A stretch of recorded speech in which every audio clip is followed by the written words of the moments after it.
Good evening to all. Thank you so much for joining in. I'm Oscar Blue for Real America's Voice News. How's everybody doing? The audio, how is the audio? Good evening to all. We are live on the location of Algodones, Baja California. Behind me, it is the border wall in Yuma, Arizona. Just a moment. Right now, there was a car chase between the Border Patrol agents that they're behind me and a man that tried to smuggle himself into to the other side of the wall. We captured that video. We will show it a little bit later on, this afternoon. Not far away from here, there is a reservation area which I tried to enter a few moments ago, and it was really difficult for me to enter due to the fact that there is military over there, but there's, the factor of corruption. You have the military on that particular side, which is impossible for us to enter, and it is extremely dangerous due to the enormous organized crime, activity that is located on that particular side of this wall. There's like around 5 kilometers from here. It is where the massive entrance in the reservation area with the reservation area that connects to Yuma, Arizona, which is impossible for every journalist to enter from that particular area. I try to enter, I try to go in, and they were not allowing me to go in. The organized crime operates there strongly, and it is around 5 kilometers from here. You will see the Border Patrol all the way behind me. Let me get off the screen so you guys can see the scenery.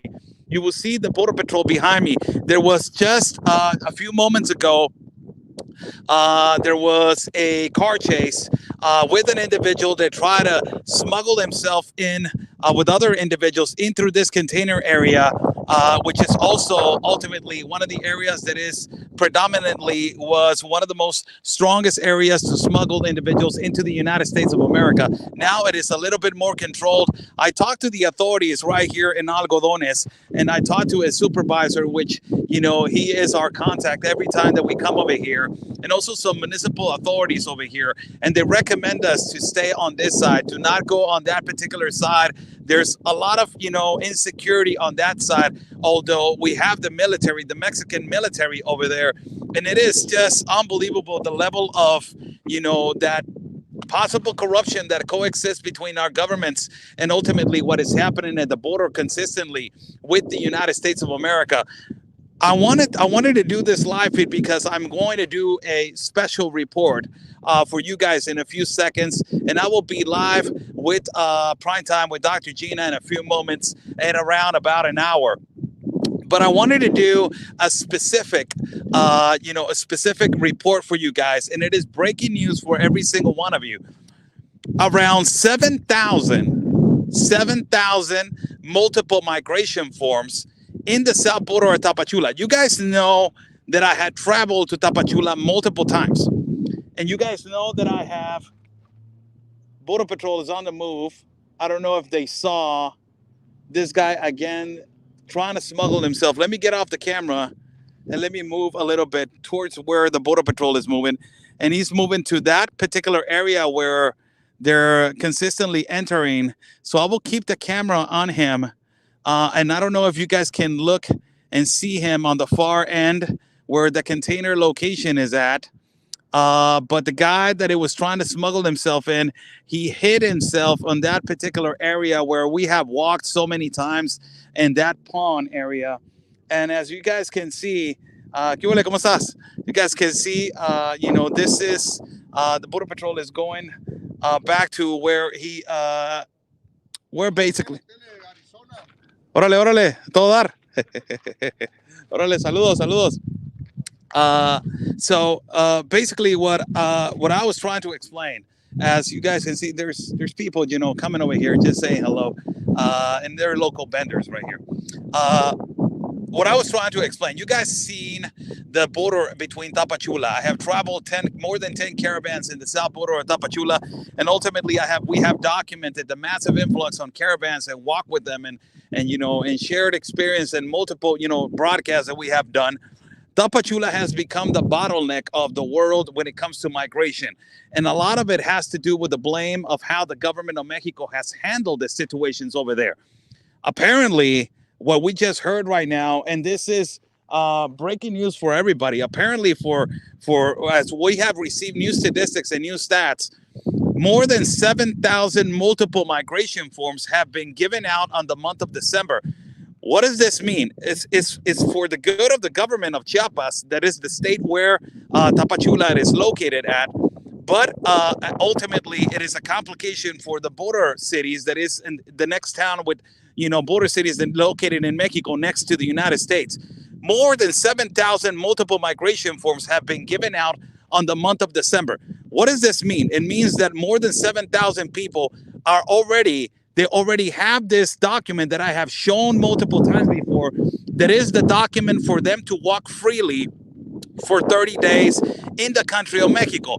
Observation number here, and in a small parenthesis.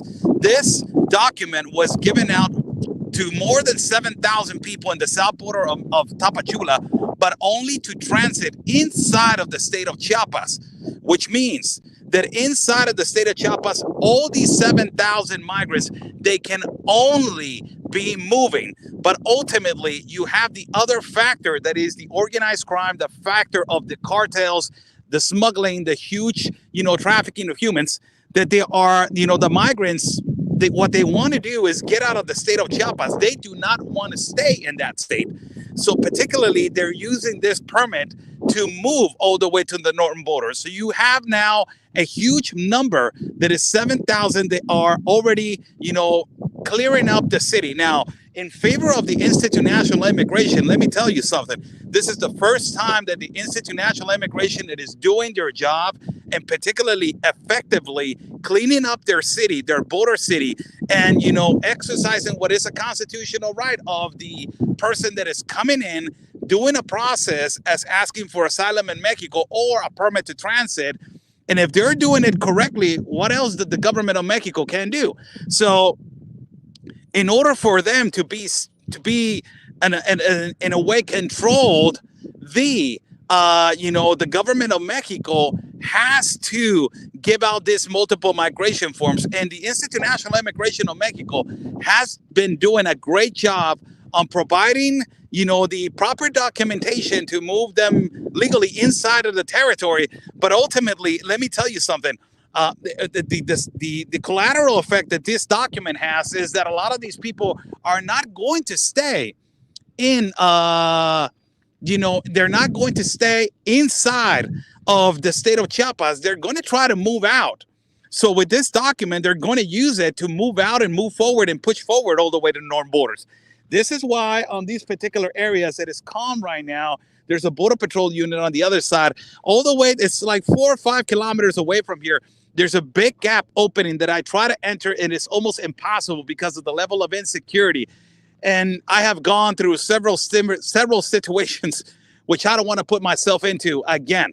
But as yesterday, again, I was broadcasting, and a smuggler approached me and told me, hey, you know what, you're already done.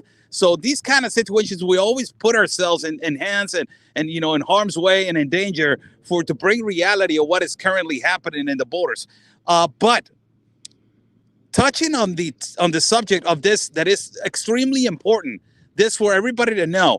If the government of Mexico, it is giving out multiple migration forms for them to transit inside of the state of Chiapas, what are the possibilities of the migrants staying inside of the state of Chiapas? They're slim. They're going to try to move all the way to the northern borders with that permit, although that permit doesn't provide them the ability to move all the way to the northern borders, but they're going to try to use it. Now, the authorities of Mexico have already said, and they have already signalized this, that if a migrant is being captured on the way, moving up north with this multiple migration form document that is only provided for 30 days inside of the state of Chiapas. Let me just explain territory-wise and geographically-wise if I was in the United States of America.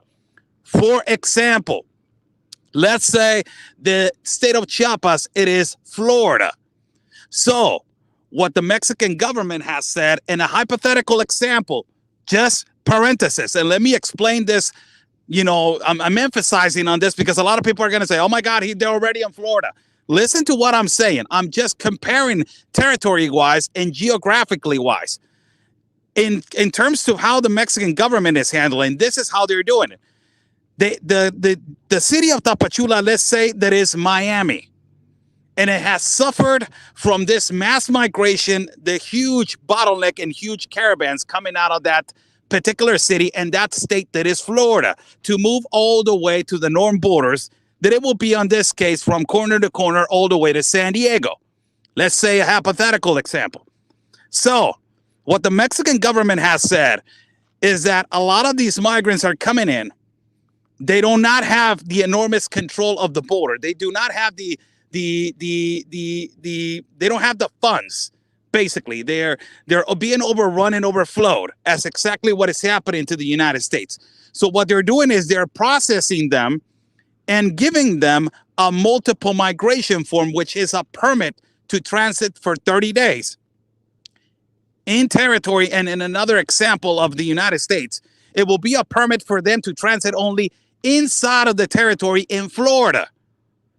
But ultimately, if we're talking about a different example territory-wise in the United States, they're not going to stay in the state of Florida. They're going to try to move all the way to the part of San Diego. It is exactly what is happening right now in Mexico. The government of Mexico is doing their job. The Institute National Immigration, what they're doing is just clearing up the space. And they do not want to create a bottleneck because it creates the other effect that is caravans, the huge smuggling, the huge trafficking. So by them effectively giving out these permits to stay in the territory, which is the state of Chiapas, in comparison to this hypothetical example will be Florida, they're clearing up the city and they're clearing up the state. And they're decreasing the level of trafficking and smuggling. But observation, the migrants, they don't want to stay on the state of Chiapas. What they want to do is go all the way to the northern borders. That in distance, in comparison, it will be like somehow like Florida, all the way to San Diego, California. So you have these amount of people that they're arriving consistently into the south border of Mexico. That is around on the month of December, they have released 7,000 of these multiple migration forms. These people are not going to want to stay in the state of Chiapas. They want to move all the way to the northern borders, where they are going to be, there's a slight possibility of them entering into the United States of America with the possibility of asylum and refugee. Now, Title 42 has been implemented. Now, let me be specific of these multiple migration forms because I'm going to do a report for you guys to have it and share it. Now, the multiple migration form, it is applicable only for people of South America, Haiti, and Africa. Right now, in the south border of Mexico, the multiple migration form has been given out only to these entities. South America, that is part of Venezuela, Peru, Ecuador, Cuba, and on the islands of Cuba. And also they're given out to Haiti and parts of Africa. So a lot of people, you're going to get a lot of these people that they're coming in from Africa. I saw something behind me. I'm just being careful. So this is the situation now. If they're giving out these multiple migration forms to these specific entities, which are the entities that they're not applicable and they're not being admitted into the United States of America? They already said Central America does not qualify right now for the multiple migration form. Is it bureaucracy? Is it politically bureaucracy? Is it, just picking and choosing one day on the Biden administration, letting the other governments know which ones they're going to be admitted and vetted? I don't know. It is just, I believe that it's just bureaucracy, the way that they're handling this. Now, Title 42 has been reinstated. Yesterday, I was at a cliff in Tijuana documenting how, a crossing of around 35 to 40 people was in that, specific cliff, entering the one. There's two layers of the wall, jumping the first layer of the wall that is around 15 to 20 feet. And then after that, there's another one that is 25 to 30 feet. Now, it is impossible for migrants that they're coming in from Central America and South America to know about one specific place or one specific area, just knowing that, particularly they can jump through that area. What are the possibilities of them knowing that? There's none. So possibly they were directed, or they were, you know, put on that particular place by one specific, you know, there's a car over here trying to let me know if they want to pass. So possibly there was, you know, as I was saying, there was, hold on a minute. Hold on one second, people.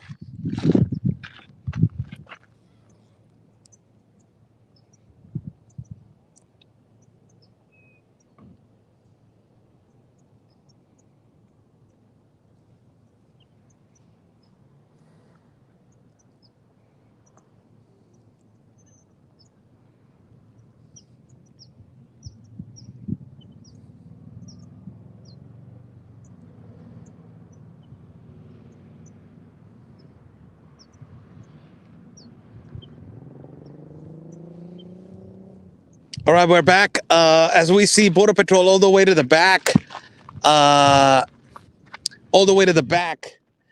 doing their routes. There's a lot of smuggling on this particular area, and it is, you know, not entirely safe. Not entirely safe.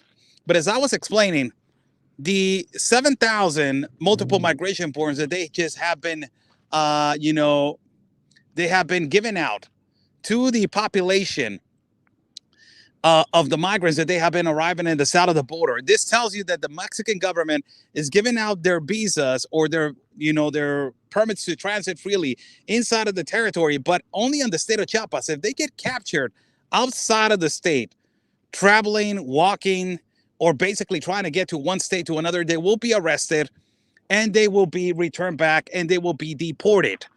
As that is the word, deported. I'm sorry if a lot of people are going to get oppressed, or some of the audience is going to get like offended.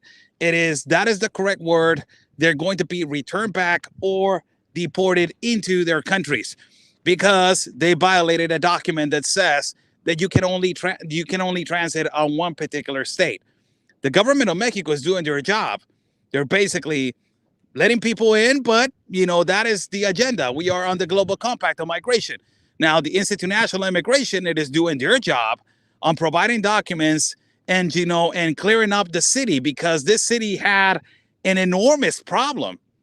This city had a big, huge problem. And the only problem that this city had is the massive influx, consistently this influx, that it was, you know, suffocating the city consistently on creating caravans, on, you know, on the enormous trafficking, the enormous smuggling, the unaccompanied minors. All this problem was always affecting this particular city of Tapachula. Now the government of Mexico, it is kind of you know, expanding the area and clearing up the area, and to just creating also filters for the people to not, you know, exit the state. In a way, this is the permit that is they're strategically using, and, you know, this is the strategy that the government of Mexico is using for them to basically, you know, clear up the city of Tapachula, the biggest bottleneck of immigration in the south of the border. We're live right here in the Yuma sector. That behind me, it is Yuma. I've been there quite a few times. On the other side of this sector, few kilometers here, to all the way to my left, there is a big entrance. There's a big gap, which a lot of the migrants are entering. I tried to enter it as I was coming in. They would not allow me. There's a military station right there, which it tells me there's a lot of things that they're wrong, that they're going on. Why am I saying this? Because you have the military, and still people are entering to deliver themselves in the petitions of refugee and asylum, which tells me that the military, I don't know if they're doing their job or not. I don't want to speculate, and I don't want to create an idea of corruption, but it basically tells you that somebody's not doing their job. I'm containing and basically telling the migrants this is not the way. There's a port of entry not too far away from here. But in effect, you have this, you know, secondary situation, which it tells you that, you know, it has something fishy going on over there. And there was a lot of people waiting on the floor. There was a lot of people waiting to enter into the United States of America. And there was a lot of people waiting on the floor to be attended by Border Patrol and by the United States Customs, which tells you that, ultimately it is going to be it's a place where a lot of people are entering, a lot of people are delivering themselves into the American authorities, and that place is an uncontrollable place. A lot of the colleagues from our network, that is Ben Berquam and also Anthony, have been on that particular reservation area on the Yuma sector, and they have seen a lot of smuggling occurring on that particular area, and they have seen hundreds of people arriving on a daily basis, which tells you that that area has been, not controlled by Mexican authorities, and ultimately also not have been controlled by, the American authorities, have not been controlled by the American authorities, which tells you that you have a problem of, affluency when it comes to, the controllable factor of the huge smuggling that is occurring inside of this area. So thank you so much for joining in. I'm live right here on the Yuma sector, where we are going to do a hit right here on the particular area of the Yuma sector next to Algodones, Baja California. Behind me there is the border wall, which is one of the places that has already been controlled when it comes to influx. Not too far away from here, as I was telling you, there is an open gap, which basically it is where they're entering, and which basically it is the place where they are massively putting people in. And it is where, they're having a big problem in reference to when it comes to the irregular entrance into the United States of America. It has been a pleasure talking to you guys. I will be back right here in a few moments. I will do a hit around this particular location. Yes, there's more than 7,000 multiple migration forms that they have been released by the Mexican authorities, the Institute of National Immigration, which tells you that thousands of people are coming and they're going to try to leave the state of Chiapas. They're going to try to leave the state of Chiapas without a particular permit that is valid for them to leave that state and for them to transit freely into the northern borders. That is a big problem, because now you have a security problem. Open borders does not work. Just basically, it's point blank. Let's just keep it plain and simple. Open borders does not work. Has never worked. And what open border does is all these irregularities and illicitities that is occurring consistently at a border, that is a consistent factor. You're seeing what is happening in Juarez, in El Paso sector. 2,000, 2,500 per day entering. The city of El Paso already declared a state of emergency because they don't have the funds, they don't have the resources to basically continue to fund this. It is an uncontrollable factor that is open borders is never, have been so obvious to the population and to the world that it does not work. What it provides is insecurities. It provides, a lack of resources. It provides, open borders. Has been an habilitator for the organized crime to operate and to be an habilitator to be a resource for migrants to get to a border. When have you ever thought in your life that a open border, or that a coyote or a smuggler was going to be a resource for you to get to point A to point B? And this is the time, sadly, right now in the continent of America, that you will see those people being, people that they are in reference to a resource for them to transit into one side, into one border to another. That is the crazy thing about this, that now you have undeniably these kind of individuals and organized groups, that they are a resource to transport the vulnerable people, and also ultimately people that they're not vulnerable, that they just want to get to the United States of America no matter what. And that is the other side of the coin, that the left in the United States of America, or the progressives, or whatever you want to call it, Mayorkas, Biden, whoever you want to blame, or whoever you want to be held accountable, these people, they do not see that. They see the other side of the coin, the humanitarian side, their pandering side, their suffering side. We know that there's a lot of suffering.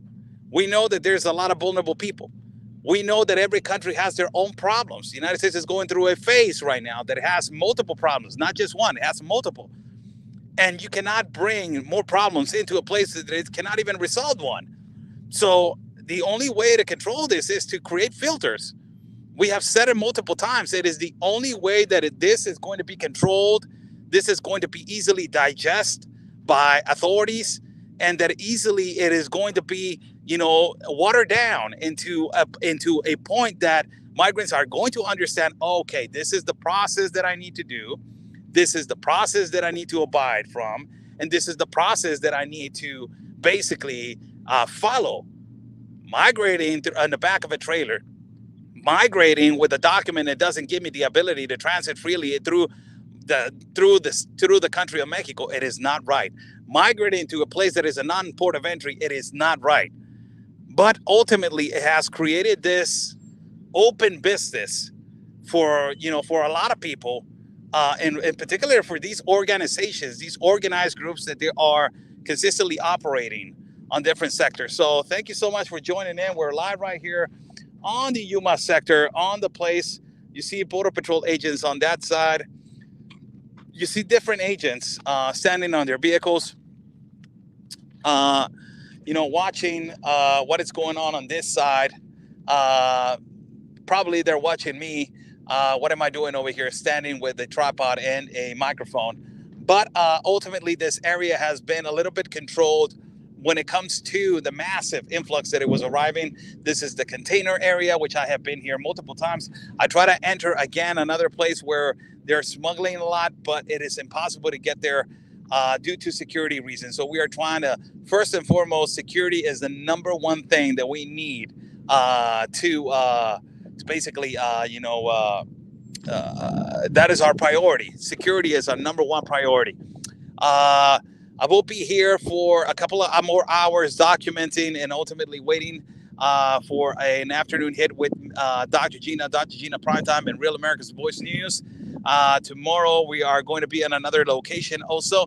I'm going to be broadcasting later on this afternoon, again, live from Mexicali, that is around an hour away from here, from the port of entry of Mexicali, for people to see how the border of Mexicali, that is the border that connects to Calexico, how is that operating? That a lot of people want to know, how is that operating, Oscar? Well, this is the way that it's operated.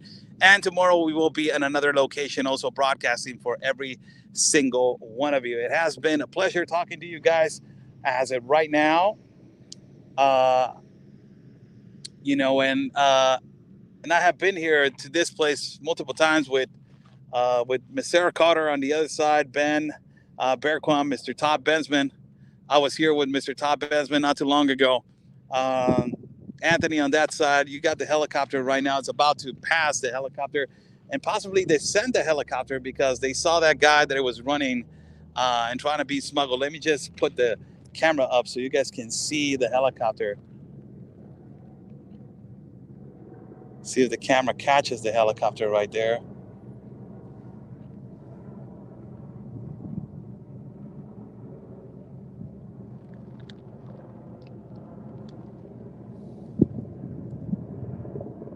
It's around there.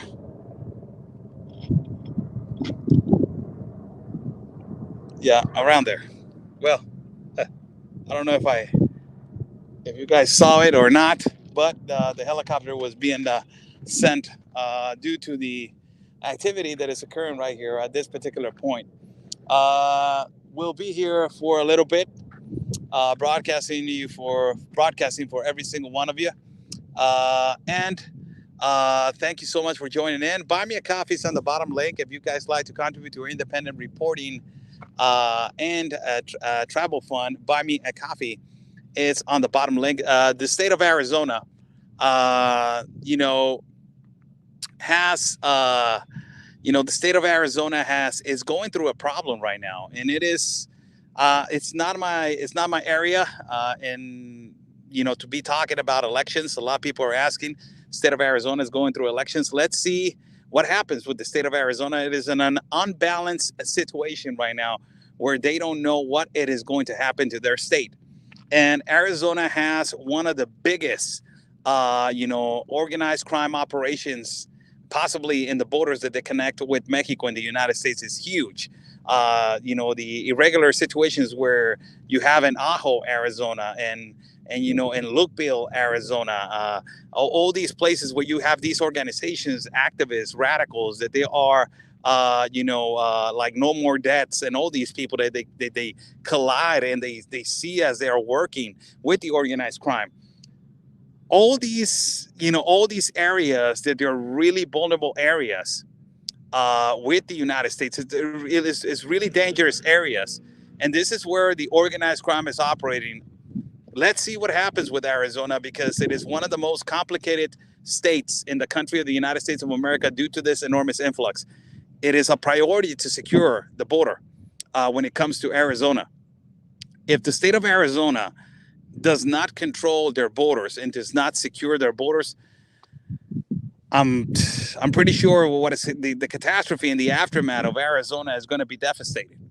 And there's no other way for me to explain this. It is going to be devastating if nothing is being done in the state of Arizona, as right now, is nothing is going to be done in the state of Arizona, as they have, when they already move forward from the elections. Pam, thank you so much for the coffees. Thank you so much. Buy me a coffees in the bottom link. Thank you so much. If nobody's going to do nothing in terms of the elections, well, let me just tell you that the state of Arizona is in a really unbalanced place right now. And it is really extremely important that everything gets resolved, and that ultimately, everything gets situated on that particular state. Follow me at Facebook, follow me at YouTube, follow me at Twitter, follow me at Getter, follow me at Instagram as Oscar L. Blue, and also as Oscar Blue Media. Thank you so much for joining in. God bless you all. Stay safe. And like we always say, people, peace and love, because always your country's first. God bless.